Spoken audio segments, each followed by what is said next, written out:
లెక్కలు నా దగ్గర ఉన్నాయి.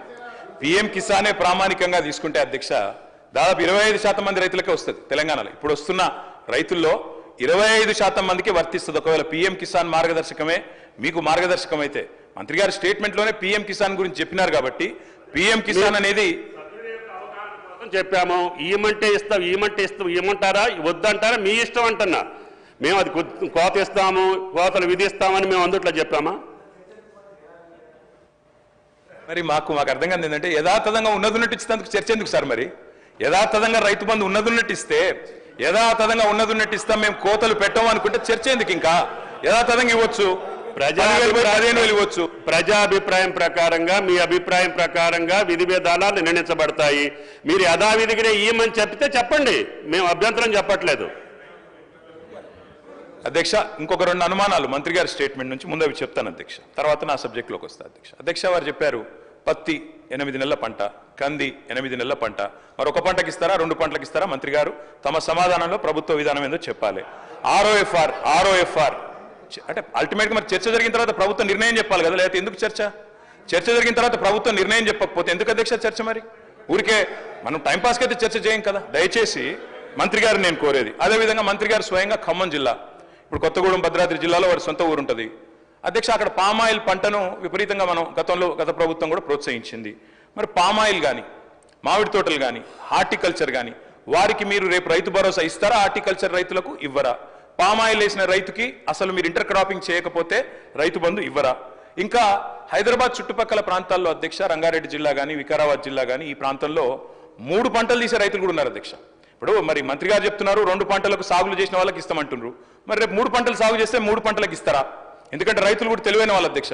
దబ్బన సాగు చేస్తేనే ఇస్తాం, మేము పంటలు వేస్తేనే ఇస్తామంటే 3 పంటలు ఇస్తానికి కూడా రైతులు సిద్ధంగా ఉన్నారు, ఇప్పటికే చేస్తున్నారు. ముఖ్యమంత్రి గారు కూడా గతంలో ఆనాడు ప్రతిపక్ష నాయకుడిగా 2 పంటలకు ఎందుకు ఇస్తారు, 3వ పంటకు ఎందుకు ఇయ్యారు, బరాబర్ ఇయ్యాల్సిందే అని కూడా మాట్లాడినారు. కాబట్టి అది కూడా పరిగణలోకి తీసుకోవాలి అధ్యక్ష. ఇక మా సోదరుడు నాకు ఆప్తుడు అధ్యక్ష, మా పెద్దపల్లి ఎమ్మెల్యే విజయరమణారావు, 2009లో ఇద్దరు మొదటిసారి ఎమ్మెల్యేలను. ఇప్పుడు ఆయన మాటలు వింటేనైతే నాకు నవ్వాలని ఏడవాలని తెలియలేదు అధ్యక్ష. ఎందుకంటే గతంలో మేమేదో మొత్తం నాశనం చేసిపోయినాం, అసలు మేము ప్రభుత్వంలో ఉన్నప్పుడు వర్షాలు ఇవ్వడలే. మరి మేము ప్రభుత్వంలో ఉన్నప్పుడు వర్షాలు ఇవ్వకపోతే వ్యవసాయ దిగుబడి ఎట్లా పెరిగింది అధ్యక్ష? వ్యవసాయ విస్తీర్ణం ఎట్లా పెరిగింది అధ్యక్ష? అధ్యక్ష ఇంకా గమ్మత్తు, విచిత్రమైన విషయం, నేను కావాలంటే ఇప్పుడే నాకు స్పీచ్ కూడా ఉంది, రేవంత్ రెడ్డి గారు ఇక్కడ కూర్చొని ఇచ్చిన స్పీచ్ అధ్యక్ష. ఆనాడు కాంగ్రెస్ ప్రభుత్వ హయాంలో రైతుల పరిస్థితి ఏంది, కరెంటు పరిస్థితి ఏంది, నీళ్ల పరిస్థితి ఏందని రేవంత్ రెడ్డి గారు ఇక్కడ నించొని ఇచ్చిన స్పీచ్ అధ్యక్ష.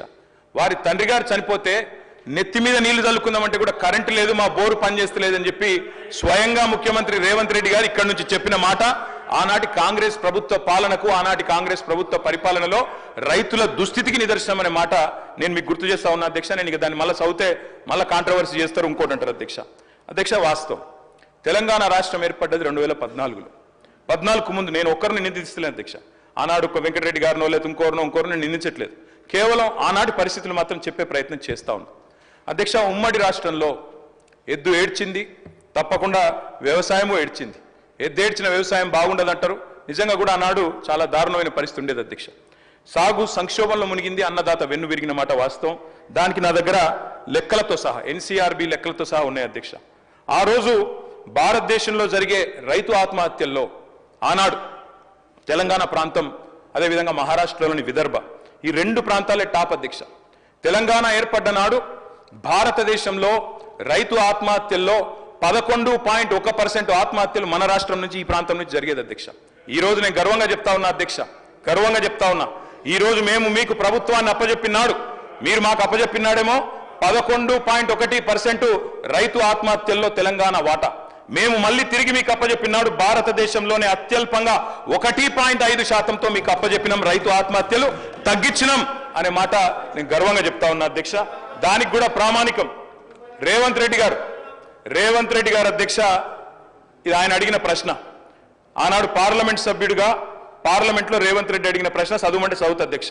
మల్కాజ్గిరి ఎంపీ గారు అడిగినారు ఆనాడు కేంద్ర వ్యవసాయ శాఖని, తెలంగాణలో రైతు ఆత్మహత్యల సంగతి చెప్పండి అని చెప్తే మొత్తం సావధానంగా లెక్కలు చెప్పి కేంద్ర ప్రభుత్వం చెప్పిన మాట అధ్యక్ష, 2014లో 898 ఉంటే ఆ తర్వాత తగ్గుకుంటూ 2020 సంవత్సరానికి వచ్చేసరికి 466కు తగ్గింది. దాంతో పాటు తెలంగాణ అత్యల్ప రైతు ఆత్మహత్యలు ఈ రోజు నమోదవుతున్న రాష్ట్రం అని చెప్పి స్వయంగా ముఖ్యమంత్రి రేవంత్ రెడ్డికి ఆనాడు ఎంపీగా కేంద్ర ప్రభుత్వమే వివరణ ఇచ్చింది అధ్యక్ష.